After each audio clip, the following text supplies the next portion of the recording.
The views and opinions expressed on Geeks Under the Influence are that of the panelists and not of our sponsors, Amazon.com and TeePublic. Parental discretion is advised.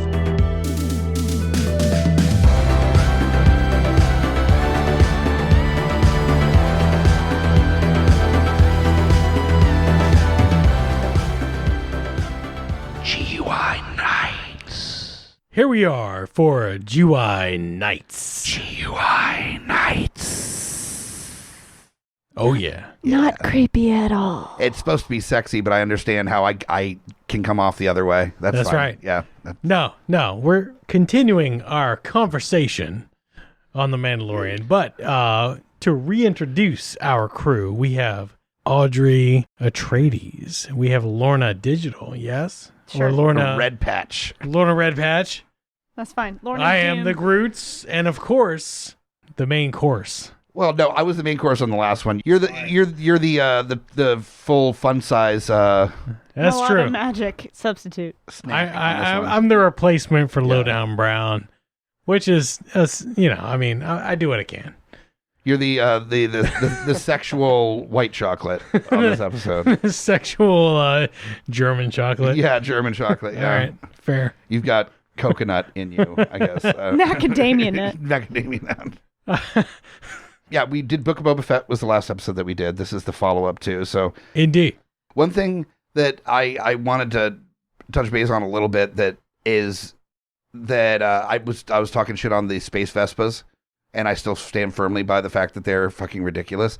But I also am like, if you're going to do it, go in fucking hard.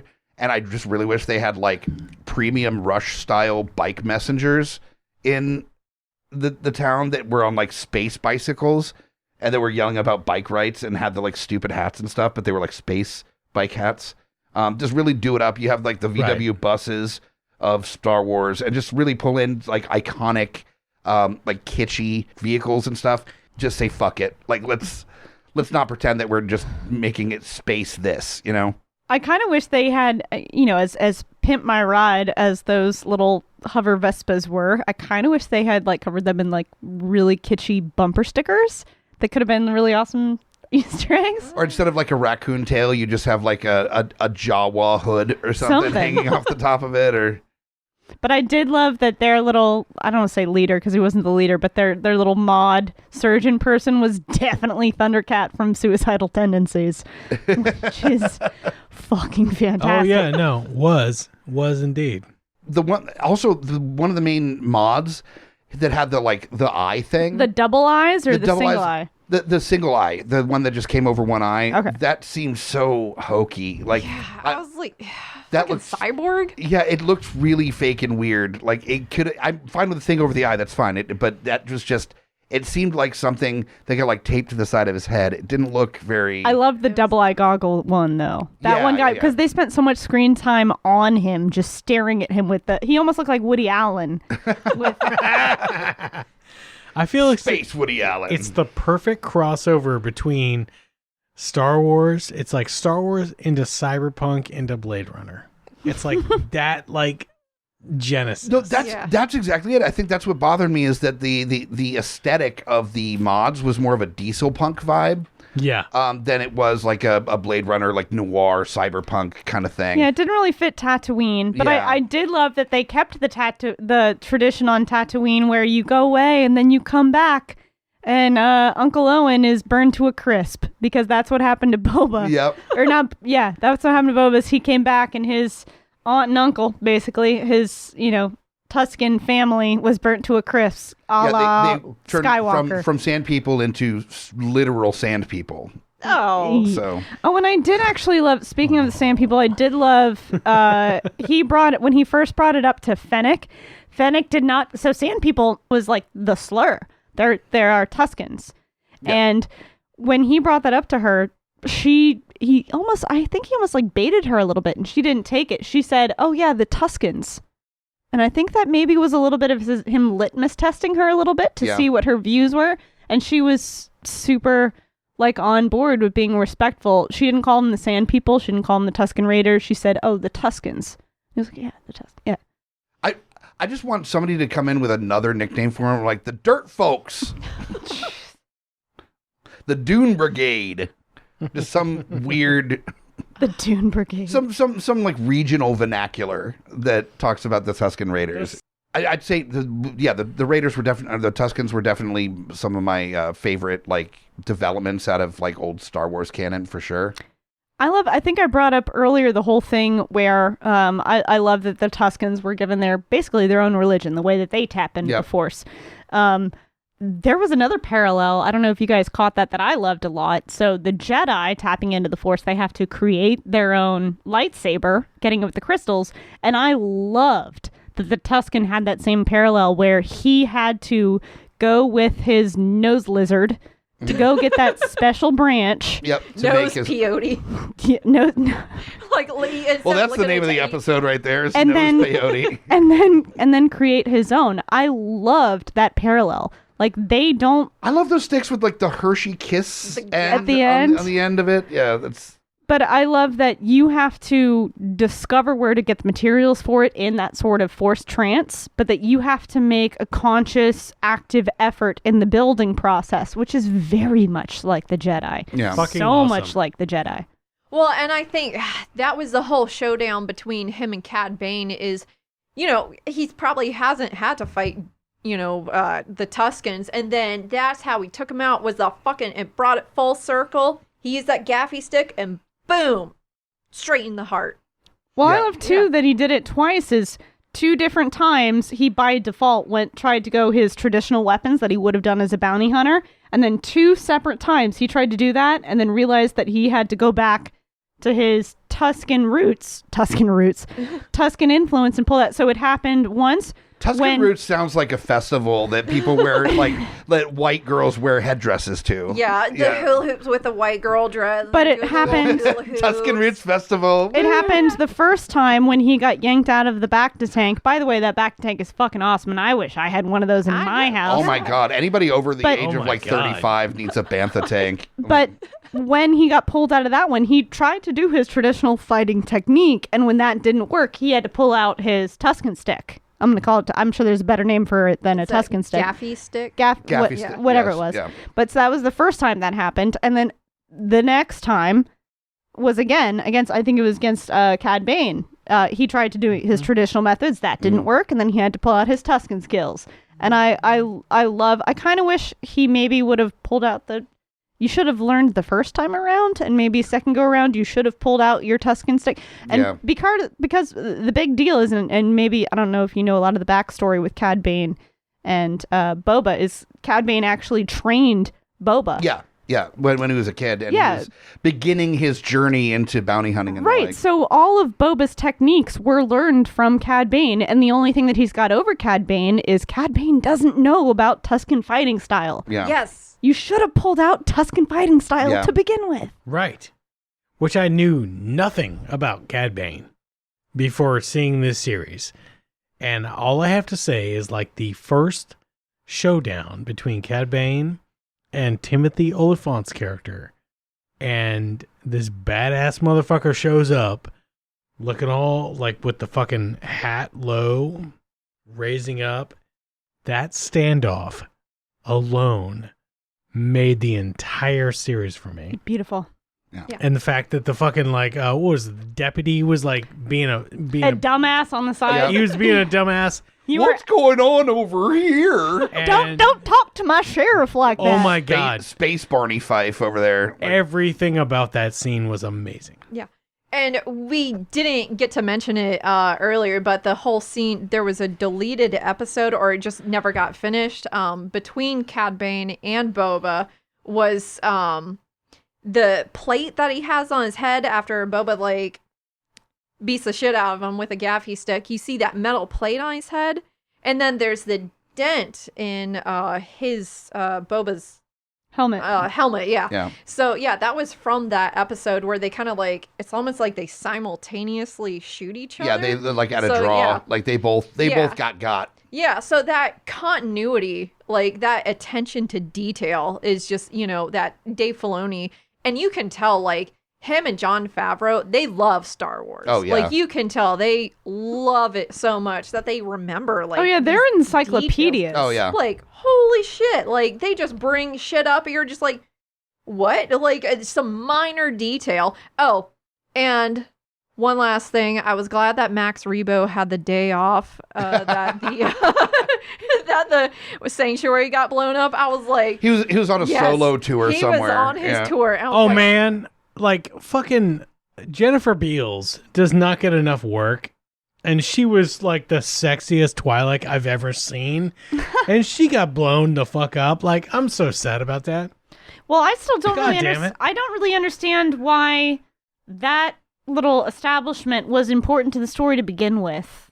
For me, that was like, did it need to be there? Spot. That was like, but did it need to be there? now you sound like people on like the Facebook groups for different parts of town. It's like, I don't want a bar in this part of the neighborhood.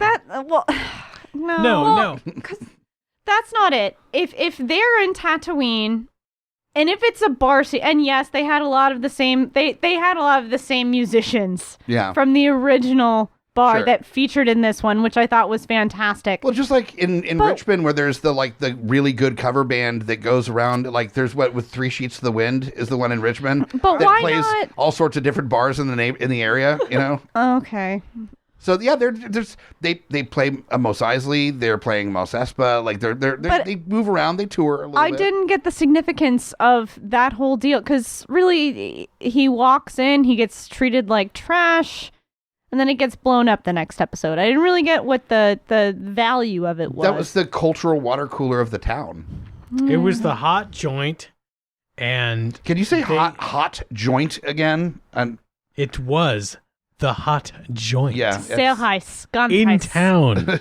town. However, they weren't playing with the fucking who are the bad guys again? The Pikes. The Pikes. The Pike Syndicate. The Pike Syndicate. Which, I'm sorry, they're not the same race as, like, the weird, like, racist Asian ones from the prequels, right? No. No, they're different. It's a different, like, race, right? Yeah. Whatever. Anyway, yeah, they fucking, like, firebombed that place, like, and killed Jennifer Beals. What the fuck? Yeah, that's pretty fucked up. Why? Can I go on crazy theories now? Yes. I think the Pike are just like a middleman. I think the Pike overboss is maybe the Red Crest. Yeah, which is what I was thinking too, because that's Darth Maul and No, Crimson Dawn. oh, Crimson Dawn. Sorry, Crimson thank you. Dawn, yeah. Thank you. Crimson Dawn. Thank you. Yes. See, That's the one. Yeah. We're mind connecting here. That's Darth Maul. That's the going into the Solo movie as well, Yeah. like that syndicate. Yeah. That's the Khaleesi is now the head of that. Yeah. She is. She's just Khaleesi you know- for She's the just- rest of her life. She's Khaleesi it's till a known she dies. quantity now that Darth Maul did survive. He is alive. He survived getting cut in half? Yeah, that was in Solo: A Star Wars Story that he shows up at the end as the actual lead of the Crimson Dawn. Oh, God. So he's alive. That's how much I remember that movie. Yeah. Do you know about the whole war on Mandalore and how there were different sects that happened? So we have the one sect that you don't take your helmet off, and then we have the another sect that is completely fine with taking your helmet off. What the Armorer followed, that was a branch that Darth Maul was involved in. Did you see her helmet? Yeah. That is a Darth Maul helmet. This Did was you pick part of up the on that? cartoons, No. right? Yeah, so go back and watch the Armorer. I missed the cartoon, sorry. The Armorer has the Darth Maul spikes on her helmet. Okay. When there was the big, I don't say the big battle, the big division in Mandalore where Oh, that's one... right. The Maul was the Mandalore for a second, right? He started the Death Watch because they were the ones who were like, no, we want to, And that's because with Bo-Katan, and then they turned into the Night Owls or something, or something like that. Something like yeah, because it was Satine. She was ruling, I think, Mandalore or one of their many systems. Sure. And then she was like, we want to be pacifists. We've been fighting each other so long, and blah blah blah blah. And then the Death Watch were like, no, we're warriors. You know, we want to. And so Darth Maul kind of. Yeah, and that's why the Armorer has Darth Maul spikes on the top of her helmet. Nice. What are they? What is that? The Darth Maul's species. Something I don't know, It but starts with a Z. But going also, because tying into Darth Maul in the back of the history, so the way that Cad Bane was brought, so after Jango Fett died, obviously beheaded by Mace Windu, Right. And by the way, also, we never see Mace Windu's body. So it is never confirmed that Mace Windu is dead. That's He been can a long-running totally thing. fucking Yeah, come for back. Sure, is that, if you die off screen, you don't actually die. Exactly. So you haven't seen all of like the Clone War stuff and all the rest of it. What's his nuts? A Deveronian? Oh, I don't know. But Boba ends up going to prison. No. While in prison, he meets Cad Bane. They get out. Cad Bane becomes his mentor and teaches him everything. And then he eventually has a standoff against Cad Bane. So that's how that works. Well, and speaking of Mace Windu, it would have been interesting if Luke had, because when you see the X-Wing coming up, you're just like, oh, fuck, yeah, Luke came back to Tatooine. I was expecting that for a second. I'm like, he's going to join the fight. But what would have been interesting is if Luke had fought with Boba to kind of get over, because, the Jedi were responsible for Jango Fett dying. So Sure. he has that, residual, feelings against the Jedi because they were responsible. So it would have been cool to kind of they got over that. And but also, imagine that holy fuck moment where they're like, oh yeah, we're pinned down. We're not going to be able to do anything. And that's what was happening when Grogu showed up on the scene with Amy Sedaris. I love that he was underneath the blanket on the little... But imagine they're rolling in. She's like, I've got a surprise for you.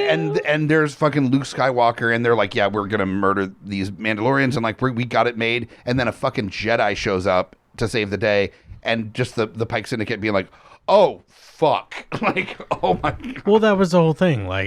The weird shift the whole series took at episode 4 or 5. Yep. Where it was suddenly about the Mando and Grogu and Luke Skywalker and Ashoka and all this weird shit where it's like, okay, all this stuff is happening on this side, and then we got to get back to actual Tatooine, which some of them come back, but Luke was there, Ashoka was there. Things happen. They're busy doing stuff in season 3 of Mandalorian right now. Season and getting ready for her own show. Isn't it going to be season 4 Mandalorian? This was 3. Kind of. Well, this is like. I said it was Friends of Grogu. We just need to call everything Friends of Grogu. This is what actually sucks about there not being a show with a weekly release on channels, because I remember back when I was a kid, there'd be the Friday night fucking programming with Family Matters and shit, where they would guest appearance on each other's shows. So you'd watch an episode of a thing, and then the next episode would carry over into that episode, and so you'd be able to watch all the shows where they do the crossover things. It was very cool. CW does that with some of their they do with the Flash DC properties and the Green and stuff, which is always a good time. Yeah. But man, if we could do that with fucking Star Wars, where it's the timing lines up with these stuff releasing, which the number of shows they're looking to release, I feel like there's going to be some overlap at some point. So I know we've got Ahsoka is getting her own show, and then I feel like there's another big one, isn't there? Andor, they're doing, which is the dude from Rogue One. It's which. I feel like there's another one. It's already been greenlit for season 2. It's supposed to be gritty. What's his nuts? Freaking Ben Kenobi show. Yeah, they're doing the Kenobi show. And then there was Rangers of the New Republic. Well, that's kind of scrap because dumb bitch. That's one thing. And same thing with Letitia White with the Black Panther. She had to open her big fucking mouth and spout out all these stupid, COVID hoax, whatever dumb shit she was saying. And so now she's going the vaccine isn't real. Don't get vaccinated. So now she was supposed to be in line to be the next Black Panther. And because she had to say all this stupid shit, she's getting replaced. And it's man, if you were on the payroll with Disney, who owns Marvel, you've got that ticket made. And then you say some stupid shit and you're like, well, you fucked yourself. Yep, absolutely. And it does suck that, in modern day with celebrities, is that, there's plenty of celebrities that just don't open their fucking mouths or have social media or Twitter that have some really fucking wackadoo ideas, I'm sure, but we don't get to hear them. And good for them. And back in the, 90s and before, unless you were watching an interview on the Today Show with the people and they were just by the way, the Holocaust wasn't real or something. And then people are like, okay, cool, you're canceled. You didn't get those moments with with actors Oh, as yeah. much as nowadays. There's a whole madness now. I don't give a fuck about Kim Kardashian. I don't give a fuck about Kanye West, but I know Kanye West is off of his goddamn rocker. Oh, I've been There's a thing now. informed. He was like telling people to attack Kim's new boyfriend. Pete and Davidson. She so fucking she texted stupid. him, please tell your fans to stop abusing my new boyfriend. He like screenshotted all of the text messages. Oh, it's fucking wild. It's stupid. Well, same thing. Going back around. So, like, J.K. Rowling, all her comments. Oh Sure. God. And then, but then who doesn't say a peep? Stephanie Meyer, Twilight. We don't know shit about what she thinks because she's really not on social media. But Yeah. we know So, yeah, she's Mormon, Well, we know she's Mormon, but but she keeps her mouth shut. but she keeps her mouth shut. We don't being know a turf any and of being her. believing in magic underwear. It's like one's actually hurting people and one's just making you look like Yeah. an idiot. So like, Yeah, Oh. so she made her bag and she went away forever. So you don't hear a peep from her. But fucking JK just Needs the attention, needs to be in there, needs yeah. So it's just like you just don't have to say anything. Just shut the fuck up, and then just make your bag and go away. Yeah. The worst with her though is that she tries to like reiterate her point because she says, "No, you don't get it. I don't hate trans people. I just don't think they're real," or something like where it's just making it worse with every statement. I that know. She She's makes. just dumber and dumber. But yeah, just make your money and then fuck off. that's it. We don't need to know your opinions. We don't need to know this, that, and the other. Just make your money and shoop, go on your way. I'm waiting for like every week. It's like going to be a new celebrity that some weird shit comes out. One of my favorites of recent time is that Armie Hammer wants to eat people. That was fucking. That was a real treat for me. I enjoyed that thoroughly. Yeah. I'm sure. But like, yeah, just every week there's some new fucking weird shit, and there's stuff that like totally tracks. And you're like, okay, no one's surprised, like the Marilyn Manson shit. And it's like, yeah, all right, that's not Not surprising. No one's being like, what? Like he's always Yeah. been kind of a piece of shit. So Yeah, and it's- again, no one's surprised by the fucking Kanye shit. Like, he's been off his fucking rocker for years. And what's funny is between Marilyn Manson and Trent Reznor, because they were like besties for a little bit, I see Marilyn Manson as the one that is definitely like the sketchy one that you got to look out for. Trent Reznor I can see as being like a hard ass, like on stage and stuff, but the one that like cries and is really awkward during sex. Oh, sex cries. Sex cries, yeah. Those are fun. The lesser known sequel to Blurred Lines is Sex Cries. Sex cries. Wow. I Yeah. know you want it. Oh no.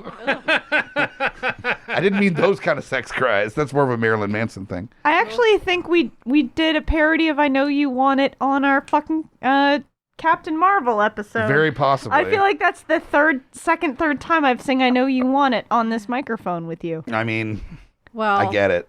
if Yeah. we're singing Christmas Espa, a Mandalorian. War's over, I'm a pizza Mandalorian.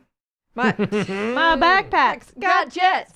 I'm Boba, Boba the Fett. La bounty hunt for Jabba Hutt to finance my vet. Wiki, wiki, wiki. Chillin', deep space. A mask is over my face. Wiki, wiki. Something, something, something. Wonderful. Yeah, Take that, get MC down. Chris. You're not the only white rapper. That's Fire right. on my wrist. You think I give a shit? Yep, we're coming for Your you mom is a bitch. I'll With- meet you in the Sarlacc pit. with our fat rhymes. That's what we're doing. I tried. Well, I know it hasn't been brought up, but I do love to finally have it confirmed with Book of Boba Fett. You probably don't know this, but when we first started GUI OG, I know you were one of the ones, Bickett, that gave me the biggest shit where I was a big proponent that Boba had survived the Sarlacc pit. Oh, and yeah. you told me that I was fucking wrong and that I needed to fucking wake up and stop being delusional. I don't think I went that hard. You but fucking ragged on me. I ragged on you for sure, yeah. But I didn't brag on you, but I did not believe that he survived that shit. My And I story feel- stops Star Wars historians. I feel so fucking vindicated and happy. Vindication. Like I fucking knew it. Okay, now I do want to bring up one point before we're done here on this nights here that I think is the most important thing that we did not cover on the original episode. That it's super important is the twins, the Hutts. The Hut Right. twins, The the Huts. creepy twins that were feeling up on each other. Yeah, they're definitely fucking, right? Yeah, they're brother and sister slugs. Like they're the incest slugs. Yeah, probably. Okay, so can how we do talk about how her do they teeny- fuck though? How does her? Do you Oh, see her? there's yeah. Well, I don't know. I don't know what hut genitalia looks like. Yeah. Wait, I got bothered most by her Let's little look it up on Wikipedia. her little right. teeny tiny fan. Like she had a little fan that she was holding in her hand, but it was like 6 inches across. She's this big ass slug, and she has like a little fan that she's fanning herself with, and it's like that big. Like it's the Yeah, size that's of a croissant. Not effective. That is just not an effective means of the cooling other system one, like- on a desert planet of all But she's places. going nuts with the size of a croissant, going flip, flip, flip, Well, the other one took like a gerbil out and was like wiping down his sweat with a gerbil. and the whole gerbil's like, help me. It's too hot on this planet anyway. Can we talk about how much Amy Sedaris' character relies on all of her droids She's for everything? she's Oh, fucking yeah. awesome. And her salvation might be the super like slimy Twi'lek motherfucker. Oh, that she was definitely like looking to bone down with. Oh, yeah. exactly, Anyway. because Oh. like Because he maybe she wasn't- wants a little bit of like biological fucking. And also because he wasn't furry. Oh, She's yeah. one of those that like has a She- checklist. She's like, I got the Jawas. She Let was me get over down the Twi'leks now. furriness. She was Done with over the Jawas. furriness of the Jawas. Done with droids. Let me get an actual like. Wait, were droids on the table? I don't think droids were on the table for her. Well, she Well, I think has a droids lot were of probably droids. in the bed I'm for just her, saying. yeah. She has a lot of droids that do a lot of things for her. She's a sexual spelunker. Like she's going and she's checking out like all the she's checking out the space, trying to like explore and find new I just- and exciting Yeah, I dicks love how to- much improv they allowed her to do and that they allowed to keep in the show. Yeah. There's so much was improv. It's Oh good. God, when she spit out her tooth. Oh, Oh, my yeah. God. Oh! Yes. Oh, sorry. I just got really excited about something. Do you know the part that they sent the 2 Jawas out to go find? That Mando sent the 2 Oh, sure, Jawas yeah. out to find? That big beam that came back, if you go back Oh, and look, yeah. that is the exact same beam that Luke uses in the track compactor. Yeah. Yes. Oh shit! In the Death Star. Okay. It's the Yes, it was. exact That's same. awesome. It's the exact same. And I love that they brought that back That's and little great. snuck that in. And then speaking of the droids, I was so excited to see BD1 in because he was in Fallen Order. Oh yeah. Yeah, that game. Oh, I fucking love that game. Oh, but yeah, that's right. yeah, BD1. And then when they shot Cobb Vanth, they said, "Give me a stim." That's the first time they said it, and that was just all in Fallen Order. He's like, "BD1, give me a stim." So yeah, I thought it was so cute that they tied To pull in that game stuff as well. Yeah. Yeah, that they tied that in too. Well, I think that's what happened as far as what's his face? Not Cobb Vanth. The gunslinger. Jesus. Cad Bane. Cad Bane. I think if I do remember correctly, there was a short bit that he was in a video game first before it was before he was in the Clone Wars, and they pulled him into the Clone Wars, if I remember correctly. And please correct me if I'm wrong, listeners. But I have no but idea. I feel like his first appearance was a video game, a Star Wars video game, in a very small part. But they liked the character so much they expanded upon it in the Clone Wars. But I could be wrong. It's possible because there's been so many video games. Oh, yeah. I'm very excited that they're re-releasing Knights of the Old Republic. Yes. Yes, Oh my that's God. really good. I have the old Xbox versions of it, and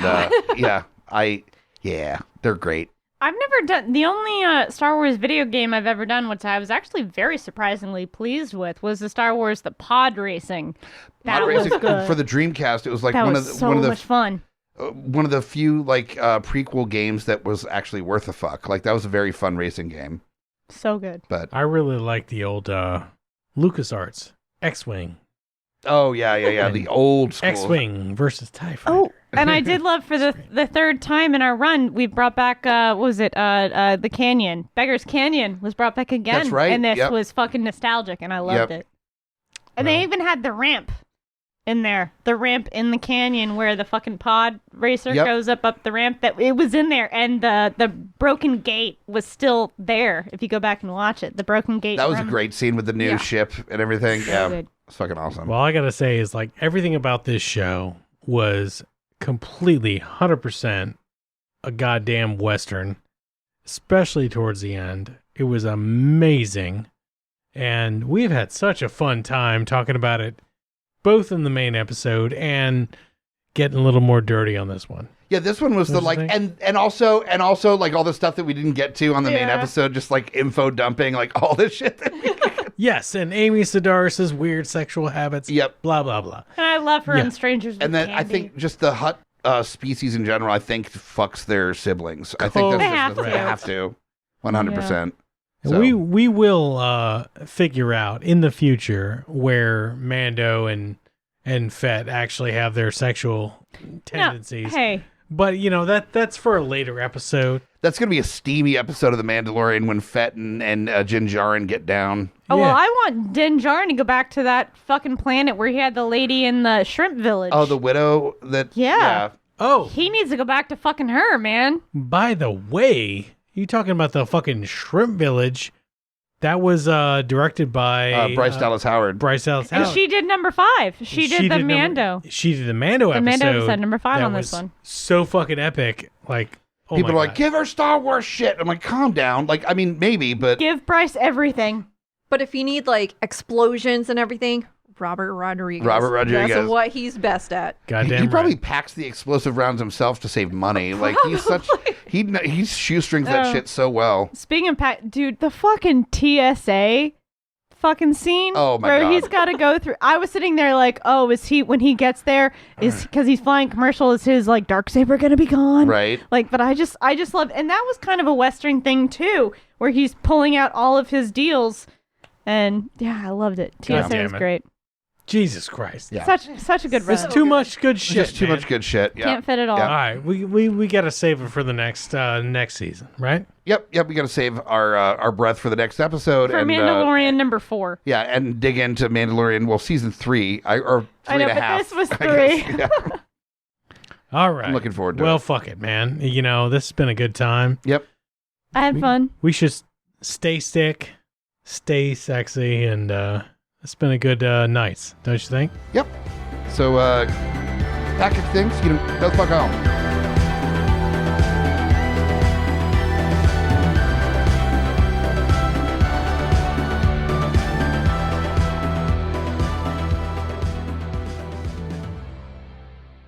GUI Nights. GUIPodcast.com.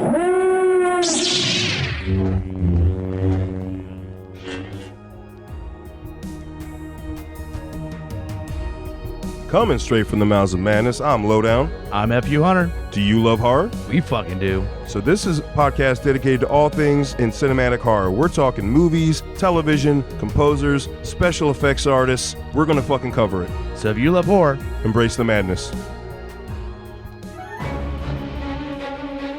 Hey guys, Scotty P here with Smash. On your left. And we are the Geek Fathers. That's right, bringing all the trials and tribulations of being a geeky parent. So welcome to our world. And as always, join us Or cry.